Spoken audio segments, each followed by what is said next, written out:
गरीब मायका। मोहिनी के 3 बेटे थे। पति खूब अच्छा कमाता और बड़े घर के ऐश सब था मोहिनी के जीवन में। लेकिन एक चीज जो नहीं थी वो थी सुकून। मेरी बहन और मेरा भाई दोनों गरीब, लेकिन मैं मेरे पास तो नोट की बरसात है। तभी मोहिनी की बहन वीना उसके दरवाजे आ जाती है। अरे मोहिनी, कैसी है? मेरे घर में ना सिलेंडर खत्म हो गया है। तेरे पास तो इतने पैसे हैं, भरवा देना मेरा सिलेंडर। पैसे जैसे ही आ जाएंगे मैं दे दूंगी। तभी मोहिनी का पति राकेश आ जाता है। क्या है बिना, ये अपने घर की परेशानी हम लोगों के घर ना गाया करो। तुम्हारी बहन को तुम लोगों पर तरस आ जाता है और वो पैसे देने लग जाती है। मुझे ये बिल्कुल पसंद नहीं है। ओ जीजा जी, नहीं, मैं तो वो बस अच्छा मैं चलती हूँ। वीना वहाँ से चली जाती है। उसके जाने के बाद अच्छा किया जो आपने सुना दिया। अरे न जाने क्या सोचकर मेरे घर आ जाती है कि जैसे यहाँ तो भंडारा भरा है। अरे कितना तो दे दिया। अच्छा जी, जरा 1000 तो देना। वो बिन्नी दीदी है ना, उनके घर जा रही हूँ। उनका पोता हुआ है तो मुंह दिखाई दे दूंगी। हाँ, उन लोगों के आगे तो शो ऑफ किया करो। वो खुद को बड़ा अमीर शो करते हैं ना। दिखा दे कि तू भी किसी से कम नहीं है। हाँ जी, इसी के लिए तो जा रही हूँ। मोहिनी तैयार होकर अपनी बुआ की बेटी के घर जाती है, जहाँ उसके पोते का कार्यक्रम चल रहा होता है। वहाँ वीना भी आई होती है। अरे वीना, क्या जरूरत थी यहाँ आने की? तेरे घर पर गैस नहीं है तो वो भरा लेती। क्या करूँ मोहिनी, बुआ को बुरा लग जाता नहीं जाती तो। वैसे मेरे पास एक जोड़ा बच्चे का कपड़ा रखा था, वही अपनी चांदी के पायल के साथ देने जा रही हूँ। घर पर गैस थी नहीं, सोचा परिवार यहीं खाना खा लेगा, बाकी सुबह का सुबह देखा जाएगा। मोहिनी को बहन पर दया आ जाती है। वो पर्स से 1000 रुपए निकाल कर दे देती है। ले वीना, लेकिन पैसे वापस कर देना, तेरे जीजाजी हिसाब लेते हैं। मोहिनी भी क्या करती, गरीबी में बहन का सहारा ही उसके जीवन जीने का आधार था। फिर एक रोज, सुनिए, भाई के घर बेटी हुई है, मुझे माँ के पास जाना होगा। अरे उस घर में ना कूलर है ना एसी, कैसे रहोगी तुम? हाँ, वही सोच रही हूँ कि अकेली जाऊं, बच्चों को साथ ना ले जाऊं। चली जाओ, लेकिन ये जो तुम अपने गरीब परिवार से मिलने चली जाती हो ना, मुझे बिल्कुल अच्छा नहीं लगता। पता नहीं मैं भी कैसे मैनेज करती हूँ, लेकिन क्या करूँ। मोहिनी भाई भाभी के घर आती है। मोहिनी, कैसे आना हुआ? तू यहाँ हम लोगों के घर रह लेगी या फिर किसी होटल में रहेगी? क्या हो गया है माँ? मोहिनी को क्यों ऐसे बोल रहे हैं आप? अरे तू नहीं जानती अपनी ननद को, पैसे वाली है ना, तो ऐड कुछ ज्यादा ही है।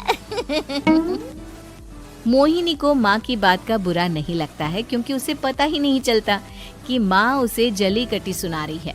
वो भाभी की बच्ची के साथ लेन देन करती है और वहाँ से चली जाती है। उसके जाने के बाद, माँ, क्यों आप मोहिनी को इतनी सारी बातें सुनाती हो? भाई का बेटा बोल पड़ता है। माँ, क्योंकि दादी जानती है कि बुआ के अंदर घमंड है। सही बोल रहा है मोहन। बहू भले तुझे ना दिखता हो, लेकिन मुझे और मोहन को दिखता है कि वो कितनी घमंडी है। मोहिनी मायके आती है, जहाँ गरीबी के कारण चीजें कम होती हैं। इस मोहन के बच्चे को काम पर लगा दो ना, किसी दुकान या किसी होटल में। बर्तन धो लिया करेगा, कम से कम 4 पैसे और आएंगे घर में। देख मोहिनी, माना तेरे पास पैसा है, लेकिन तेरे भाई के दिन इतने भी बुरे नहीं चल रहे कि वो अपने बच्चे की पढ़ाई रुकवाकर उससे बर्तन धुलवाए। मोहन माँ की ओर देखता है, जैसे आंखों से बोल रहा हो, देख लिया बुआ का हाल। हाँ मोहिनी, बात तो सही है, लेकिन अभी मोहन को पढ़ना है। आखिर तुम भी तो अपने दोनों बेटों को पढ़ा रही हो ना। मेरे बेटों से कैसे कंपेयर कर सकती हैं आप? अरे वो तो कलेक्टर बनेंगे। हाँ, कल को वो मोहन को नौकरी में रख लेंगे, क्यों? मोहिनी कुछ दिन और रहकर चली जाती है। धीरे धीरे दिन बीतता है। मोहन बड़ा होता है और कड़ी मेहनत से सफल भी हो जाता है। मोहिनी, माँ के जाने के बाद तो तुमने भाई भाभी के घर जाना छोड़ ही दिया, क्यों? वो क्या है ना, उन लोगों का घर छोटा है, मेरे बच्चे जाना ही नहीं चाहते। पर तुझे क्यों अचानक मायके की बात याद आ गई? यार मेरा तो मायका है, भाई भाभी है, मेरा तो आना जाना लगा ही रहता है। हाँ, क्योंकि तुझे आदत है ना ऐसे छोटे से घर में और कम पैसे में रहने की। वैसे क्या खबर है आजकल मायके की अपने? अब वो घर छोटा और कम पैसे का नहीं रहा, क्योंकि मोहन तो बहुत बड़ा आदमी बन गया है। फिर क्या? मोहिनी भाभी को फोन करती है। मोहन किसी बड़ी कंपनी का मैनेजर हो गया है क्या भाभी? क्या ये सच है? हाँ मोहिनी दीदी, अब तो हम लोगों के गरीबी के दिन कट गए। आपके भाई ने कोई अच्छे कर्म किए होंगे जो हम लोगों का बेटा इतना अच्छा कमा रहा है। देख लो भाभी, पहले भी आपने कई गलतियां की थी, आप थोड़ा संभल कर चलना। भाभी को मोहिनी की बात समझ में नहीं आती कि वो क्या कहना चाहती है। फिर एक दिन वीना मोहिनी से कहती है, मोहिनी, हमारा भतीजा मोहन अच्छा कमा रहा है, क्यों ना मैं अपने बेटे की नौकरी के लिए उससे बात करूं। अरे बुआ का बेटा है, ये सोचकर मदद तो करेगा ना। हाँ हाँ, क्यों नहीं करेगा, उसके बुरे दिन में तो हम भी खड़े थे।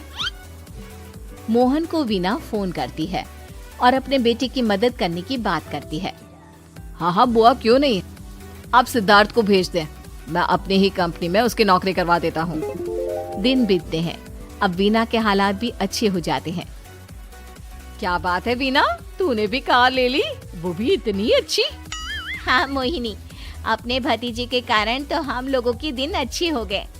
उसने सिद्धार्थ की नौकरी लगवा दी है, वो भी शानदार। ठीक है, लेकिन पैसे ख्याल से खर्च करना।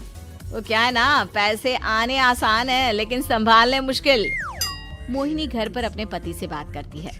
देखो ना, सबके पास पैसे हैं। एक वक्त था जब मैं ही अमीर हुआ करती थी। लगता है कि ज्यादा दिन नहीं रह पाओगी। मेरी नौकरी को कुछ साल ही बचे हैं और तुम्हारे दोनों लड़के निकम्मे हैं। उन लोगों को बोलो ना कि नौकरी करे। तभी वहाँ मोहिनी के बेटे भी आ जाते हैं। अरे हमें क्या मोहन समझा है जो दिन रात गधे की तरह काम करते रहे? खैर, दिन फिरते हैं और मोहिनी के पति की नौकरी भी खत्म हो जाती है। मोहिनी क्या करे, थोड़े से पैसे में गुजारा नहीं हो रहा है। तो क्या करे, मेरी समझ में कुछ नहीं आ रहा। मोहन को बोलो ना कि वो इन दोनों के लिए नौकरी देखे, जैसे सिद्धार्थ के लिए नौकरी देखी है। मोहिनी क्या कहती, उसे अपने वो दिन याद आ जाते हैं जब उसने भाभी से मोहन को नौकर बनने की सलाह दी थी। क्या हो गया, क्या सोच रही हो मोहिनी? यही कि वक्त कभी भी किसी का भी पलट सकता है। ऊपर वाले से डर कर रहना चाहिए।